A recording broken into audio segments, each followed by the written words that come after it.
Multo sa Japan. Hala, nakakatakot pala maglakad din dito sa Japan na mag-isa. Alam niyo guys, ang Japan is masasabi kong mas safety kaysa sa Pilipinas.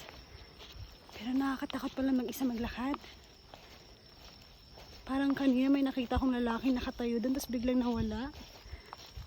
Ano ba yan? Ang layo pa na lalakarin ko guys, pero mga 10 minutes na lang siguro. Walang katao-tao sa paligid. Hoy.